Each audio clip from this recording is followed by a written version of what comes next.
उपेंद्र कुशवाहा भी कल इस बात को मान रहे हैं कि समय से पहले चुनाव की आहट हो सकती है। कार्यकाल बहुत दिन का बिहार में विधानसभा का बचा नहीं है।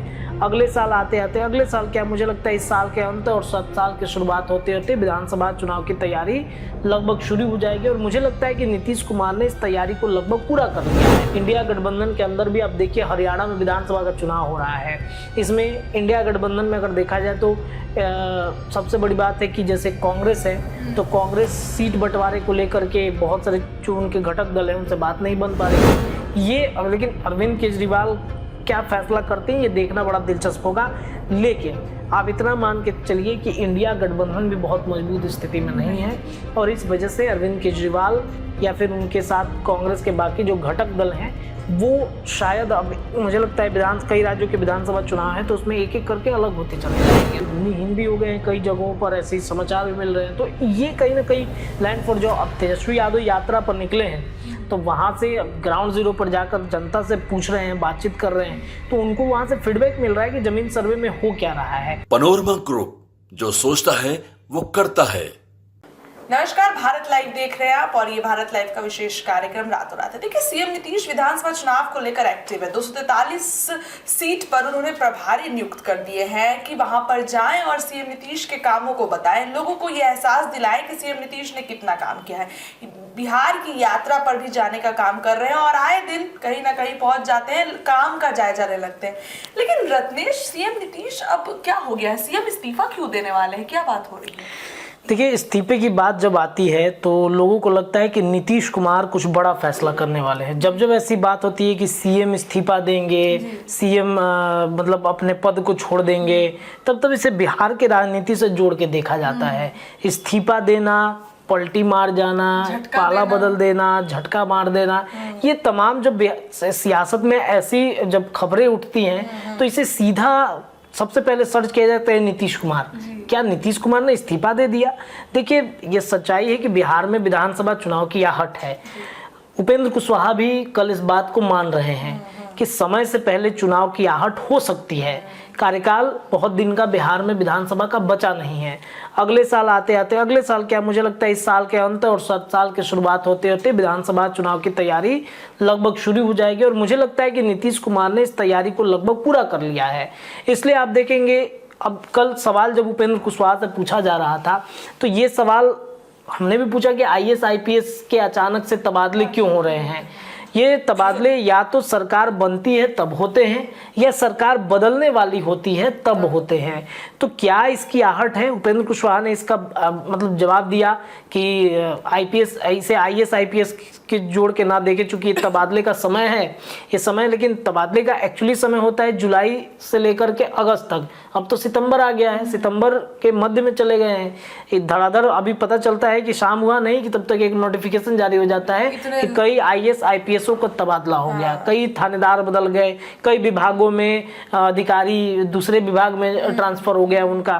तो ये कहीं ना कहीं इसकी आहट है। और नीतीश कुमार की यात्रा जब जब होती है बिहार में तब तब कुछ बड़ा बदलाव होता है। ये बिहार में विधानसभा चुनाव की बातचीत चल रही है। नीतीश कुमार के बारे में ये भी खबर उठी थी कि विधानसभा भंग नीतीश कुमार कर सकते हैं, भंग करेंगे, उसके बाद फिर विधानसभा चुनाव की सिफारिश कर देंगे। तो इसके लिए सबसे बड़ा सवाल ये कि क्या भाजपा तैयार है? भाजपा के अंदर क्या सब कुछ ठीक है? सदस्यता अभियान चल रहा है, इतनी बड़ी पार्टी है, विश्व की सबसे बड़ी पार्टी, और सदस्यता अभियान चलाया जा रहा है। तो ये कहीं ना कहीं बीजेपी को अपना फीडबैक बिहार में मिल गया है। तो एक तरफ देखेंगे आप कि बीजेपी को बिहार में जहाँ फीडबैक मिला है, बीजेपी केंद्र में भी शक्तिशाली नहीं है। केंद्र में भी जब विपक्ष सदन में उठकर बोलता है तो आप देखिए, पहले जब इसके पहले 2024 के पहले 23 तक अगर आप देखेंगे जब सदन चलता था तो बड़े मजबूत स्थिति में डिफेंड करने के लिए लोग उठते थे। लेकिन इस बार जब जब विपक्ष बोलता है, नरेंद्र मोदी भी शांत, अमित शाह भी शांत, तो या तो चले जाते हैं या फिर बैठ के अगर सुनते में एकदम शांत होकर सुनते हैं। उनको पता है कि सरकार की स्थिति क्या है। एक भी बयान, एक भी थोड़ी सी इधर उधर बातें करना हमारे पार्टी के लिए घातक हो सकता है। इसलिए इस बार वो फूक फूक कर कदम रखे और तब तक रखेंगे जब तक वो मजबूत स्थिति में ना आ जाए। अब ये बात जहां एक तरफ एनडीए गठबंधन के कमजोर होने की है, तो इंडिया गठबंधन के मजबूत की दावेदारी के लिए आप देखेंगे कि लगातार प्रयास किया जा रहा है। हालांकि इन सब के बीच में आप ये भी मान के चलिए कि इंडिया गठबंधन भी बहुत मजबूत स्थिति में नहीं है। इंडिया गठबंधन के अंदर भी आप देखिए हरियाणा में विधानसभा का चुनाव हो रहा है। इसमें इंडिया गठबंधन में अगर देखा जाए तो सबसे बड़ी बात है कि जैसे कांग्रेस है तो कांग्रेस सीट बंटवारे को लेकर के बहुत सारे जो उनके घटक दल हैं उनसे बात नहीं बन पा रही है। आम आदमी पार्टी की बातचीत कीजिए, अरविंद केजरीवाल की पार्टी से तो बहुत ज़्यादा बनता नहीं है। हरियाणा, पंजाब, उसके अलावा कुछ क्षेत्र हैं जैसे दिल्ली हो गए, इन तमाम क्षेत्रों में आम आदमी चाहता है कि मेरी एक पकड़ मजबूत रहे। अरविंद केजरीवाल की पार्टी ने जिस तरीके से 2013 से लगातार अपनी जो सरकार बनाई है दिल्ली में अरविंद केजरीवाल ने, तो ये अरविंद केजरीवाल को एक कॉन्फिडेंस देता है। बीच में जिस तरीके से उनके ऊपर मामले लगे 177 दिन के बाद आपने देखा 3 दिन हो गए अरविंद केजरीवाल को जेल से बाहर आए हुए, लेकिन इनके जमानत की 6 शर्तें दी गई हैं। वो 6 शर्तें क्या हैं मैं एक बार फिर दर्शकों के बीच दोहराना चाहूँगा, कल मैंने बताया था, लेकिन वो 6 शर्तें रखी गई हैं जिसमें अरविंद केजरीवाल मुख्यमंत्री कार्यालय नहीं जाएंगे, किसी भी सरकारी फाइल पर साइन नहीं करेंगे, केस से जुड़ा कोई सार्वजनिक बयान नहीं देंगे, 10 लाख रुपए का बेल बॉन्ड भरना होगा, जांच में बाधा डालने गवाहों को प्रभावित करने की कोशिश नहीं करेंगे, जरूरत पड़ने पर ट्रायल कोर्ट में पेश होंगे और जांच में सहयोग करेंगे। अब देखिए 6 शर्तें दी गई हैं, जमानत का एक 6 शर्त है और ये 6 शर्त सबको आश्चर्यचकित कर रहा है कि ये 6 शर्तें अरविंद केजरीवाल के लिए क्यों।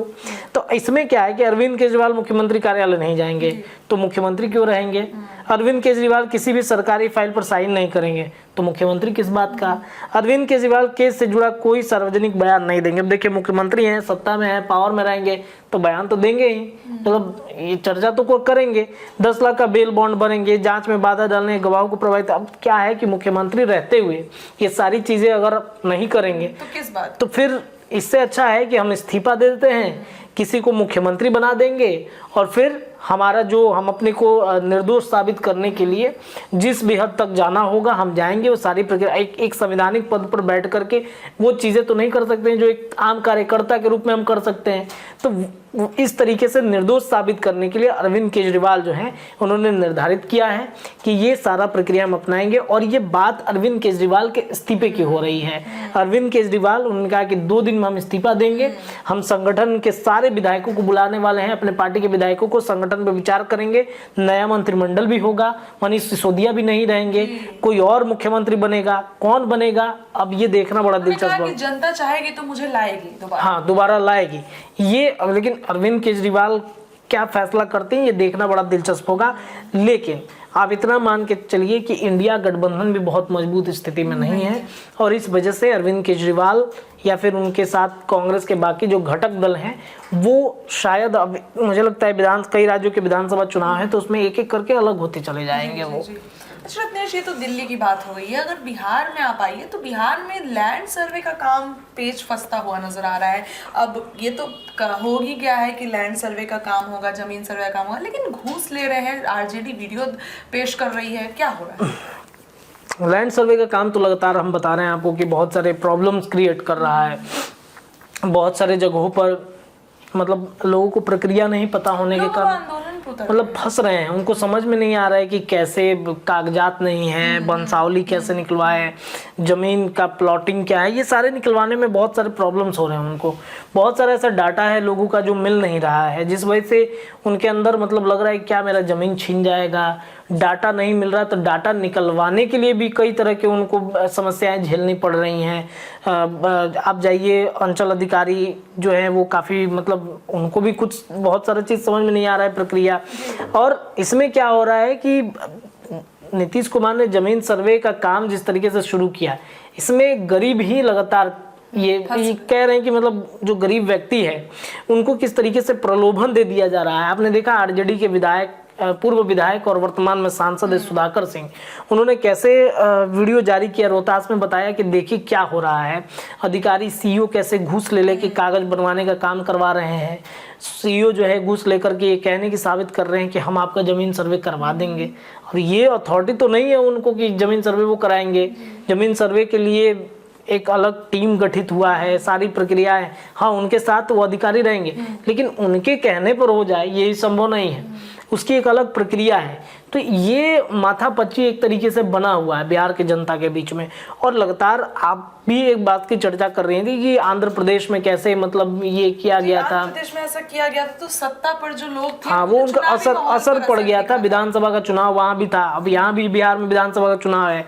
इसमें बहुत सारे वोटर्स ऐसा है कि नाराजगी जो है वो जाहिर कर दें, तो फिर पता चला कि नीतीश कुमार को बड़ा नुकसान झेलना पड़ जाएगा। कुछ लोग रत्नेश भूमिहीन भी हो गए, बिल्कुल भूमिहीन भी हो गए हैं, कई जगहों पर ऐसे समाचार भी मिल रहे हैं। तो ये कहीं ना कहीं लाइन फॉर जॉब। अब तेजस्वी यादव यात्रा पर निकले हैं तो वहां से ग्राउंड जीरो पर जाकर जनता से पूछ रहे हैं, बातचीत कर रहे हैं, तो उनको वहां से फीडबैक मिल रहा है कि जमीन सर्वे में हो क्या रहा है।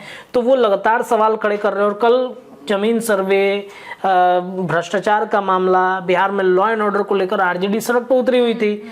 हमने जाकर बातचीत भी किया तो उन्होंने कहा कि हमारा देखिए नीतीश कुमार गरीबों को कैसे मतलब परेशान कर रहे हैं। भूमि सर्वे हो गया, लॉ एंड ऑर्डर हो गया, इन तमाम चीज़ों पर नीतीश का ध्यान नहीं है, इस वजह से वो कर रहे हैं। तो ये संकट है। और मैंने कल भी आपको कहा था कि ज़्यादा दिन तक जमीन सर्वे जो है वो चलेगा नहीं। तो इस वजह से मुझे लगता है कि जमीन सर्वे का काम जो है वो बिहार में अटक सकता है। तेजस्वी से सीएम नीतीश छुप कर यात्रा पर मिलने जा रहे हैं, क्या हो रहा है? देखिए तेजस्वी से एक बार नीतीश कुमार की मुलाकात हाल ही में हुई थी, लेकिन वो विभागीय काम था, काम को लेकर के औपचारिक मुलाकात थी। लेकिन तेजस्वी यादव ने अपनी यात्रा के दौरान एक बड़ा ऐलान कर दिया। उन्होंने कहा कि सीआईडी वाले हमारे सभा में घूम रहे हैं। मतलब सीआईडी, पता नहीं उनका दावा सही है गलत है क्या, वो मतलब क्या हाइप क्रिएट करना चाहते हैं। उन्होंने क्या किया, मधुबनी से एक वीडियो मतलब प्रेस कॉन्फ्रेंस उन्होंने किया, तो उन्होंने बताया कि कैसे नीतीश कुमार हमारे ऊपर नज़र डलवा कर रख रहे हैं, कैसे नीतीश कुमार नज़र डलवाने के साथ साथ मतलब पता करवा रहे हैं कि क्या चल रहा है, तेजस्वी के कार्यक्रम में क्या हो रहा है। उन्होंने ये आरोप लगाया है कि सीआईडी वाले जो हैं मतलब पत्रकारों के भेष में आकर बैठते हैं। जैसा कि कल उन्होंने एक वीडियो बनाया, उसमें बताया कि कई जगहों पर हमारे कार्यक्रम हो रहे हैं, तो क्या होता है कार्यकर्ताओं के साथ हम मिलते हैं अंदर में, जब मतलब बातचीत होता है तो उसमें कुछ बातें हमें रखनी होती है तो हम पत्रकारों को बुलाते हैं, एक प्रेस वार्ता करते हैं, प्रेस वार्ता करके सभी चले जाते हैं। लेकिन 2-3 व्यक्ति ऐसे हम देखते हैं कि वो बैठे रहते हैं, बैठ करके लिखते हैं, हम जो बोल रहे हैं, जो हमारी रणनीति है उस रणनीति को लिखते रहते हैं।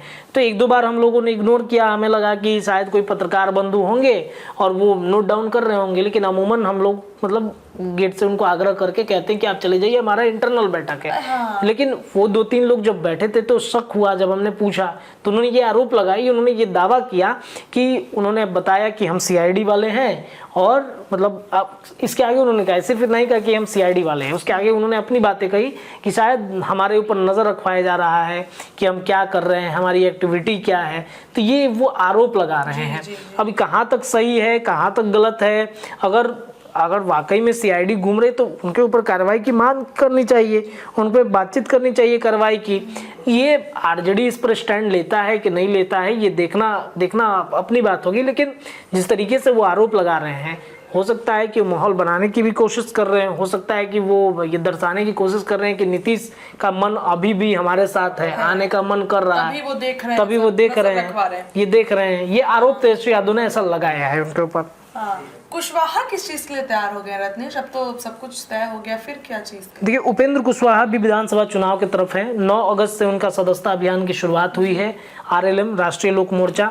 और उपेंद्र कुशवाहा ने एक ऐलान किया है कि वो भी बिहार की यात्रा पर जाएंगे। आने वाले 25-26 सितंबर से 25 से 27 के बीच में वो यात्रा पर निकलेंगे बिहार में, और जहानाबाद से इसकी शुरुआत वो करने वाले हैं। ये भी एक अपने आप में बड़ा मज़ेदार मतलब ये है कि जहानाबाद से इसकी शुरुआत करेंगे, उसके बाद शाहाबाद का पूरा क्षेत्र वो पकड़ेंगे। और इसके लिए उन्होंने पूरी तैयारी कर ली है। बिहार में यात्रा तब शुरू होता है जब चुनाव आने वाले होते हैं। लोकसभा चुनाव से पहले भी 1 साल पहले भी यात्रा पर तेजस्वी निकले थे, नीतीश निकले थे, इसके अलावा चिराग पासवान भी निकले थे। और अब देखिए उपेंद्र कुशवाहा राज्यसभा के सदस्य बन गए, उनके पास अब मतलब एक हाथ में है पावर अपने, तो वो यात्रा पर निकलेंगे। और विधानसभा में उनकी भी सीटें बहुत मतलब 10-12 1 दर्जन से ज़्यादा सीट तो रहेंगी। तो इस वजह से अपने अपने क्षेत्र में जनता के बीच जाएंगे।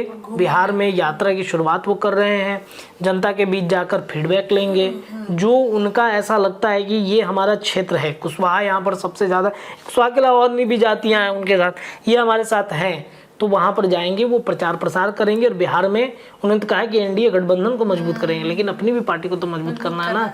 कितने दिन तक बिना विधायक के वो रहेंगे, कि इस वजह से वो अपनी पार्टी को लेकर उन्होंने ऐलान किया है कि अब मतलब चुनाव की तरफ बिहार बढ़ रहा है। अच्छा नीतीश, चिराग के सांसद अरुण भारती जमीन सर्वे को लेकर क्या बोल गए हैं और चिराग भी मान गए हैं, क्या?